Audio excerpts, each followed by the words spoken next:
चलिए भाई, बुधवार का नहीं, बुधवार तो कल निकल गया, गुरुवार का दिन है भाई। आज तो वीकली ऑप्शंस एक्सपायरी की हम लोग तैयारी कर रहे हैं और संकेत बेहतर है। वो अपफ्रंट एसजीएक्स निफ्टी आएगा, आधे % से 2/3% के उछाल के साथ हम लोग कामकाज की शुरुआत करेंगे, इस तरह के इंडिकेशंस आते हुए। और कल का एक बार सेशन स्क्रीन पर रखिएगा।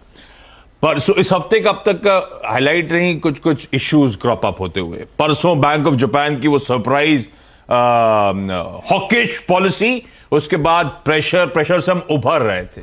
कल लेकिन दूसरा नैरेटिव था, वो था कोविड रिलेटेड।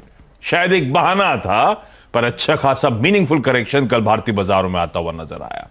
शुरुआत मजबूत नोट पे, मोमेंटम अच्छा था, पर जहां खुले वहीं दिन के हाईस थे। उसके बाद हर टिक के साथ प्रेशर माउंट हुआ। फाइनली दिन के लोस पर 18,200 के नीचे जाके निफ्टी बंद होता हुआ नजर आया। या कह लीजिए 18,200 के लेवल्स पर निफ्टी ने सेशन की समाप्ति करी।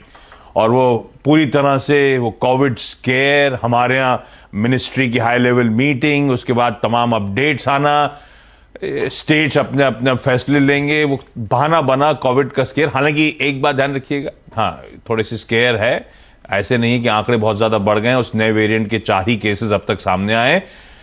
अभी तो स्थिति तनावपूर्ण लेकिन काबू में, क्या कहते हैं, नियंत्रण में। ये अभी ऐसा मामला, लेकिन शायद एक बहाना बना और अच्छा खासा करेक्शन था। कल स्क्रीन चीख चीख के करी थी सारा कोविड रिलेटेड।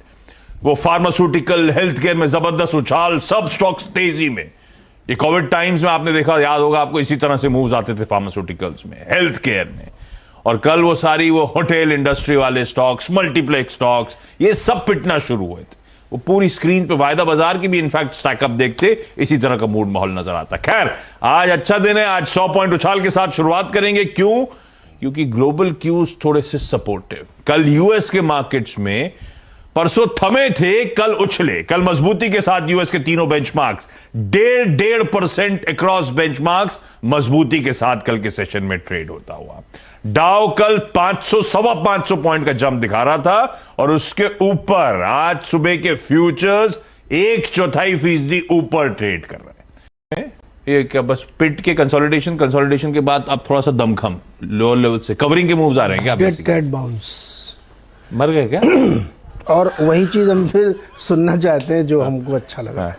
तो मार्केट बहुत गिरा और उसके बाद जो फेडेक्स और नाइकी की हम लोग कल चर्चा कर रहे थे, तो उसमें नाइकी के रिजल्ट ठीक थे, अच्छी सेल उनकी आई और उसमें स्टॉक उनका 13% चला। और उन्होंने ये कहा कि हमको उम्मीद थी कि ऐसी सेल होगी, लेकिन आने वाले साल में उनको लगता है कि करेंसी की वजह से 7% का कम से कम हेडविंड है उनके लिए, क्योंकि ग्लोबल प्लेयर है वो। तो हमने उतनी बात सुन ली कि अच्छे रिजल्ट्स आए एक्सपेक्टेशन के मुताबिक, स्टॉक 13% ऊपर। रिजल्ट क्यों अच्छे आए? क्योंकि पिछले 2-3 महीनों में जबरदस्त शॉपिंग हुई है, इन्वेंट्री क्लियरेंस हुई है। वो ब्लैक फ्राइडे वगैरह, हाँ, तो वो हमने सुना नहीं, हमने खाली ये सुना कि बहुत अच्छे रिजल्ट हैं। फेडेक्स ने, जो मेहरोत्रा साहब उनके हेड हैं, ग्लोबल हेड, उन्होंने कहा कि हमने जैसे एक्सपेक्ट किया था कि इतना नरम रहेगा मार्केट, एग्जैक्टली वैसा ही हुआ है। 2023 में फ्लूइड सिचुएशन, लेकिन हमने भी उतना ही सुना जितना हमें सुना। तो मेरा कहने का मतलब ये है कि कल ग्लोबल मार्केट में जो ये रैली अमेरिका में बनी है, इसके पीछे कोई बेस नहीं है। ये एक सिर्फ सेंटिमेंट था और निराशा थी, इस वजह से आप बाउंस करके यहाँ पे खड़े हुए, सिर्फ इस बात पे कि कॉन्फिडेंस बढ़ रहा है।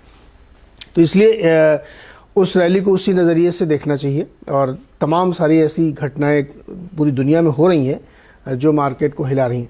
एक चीज़ से ये लगती है कि मार्केट कितना शैलो है। आप जरा सी एक हवा चली और आप ताश के पत्ते की तरह ढह गए।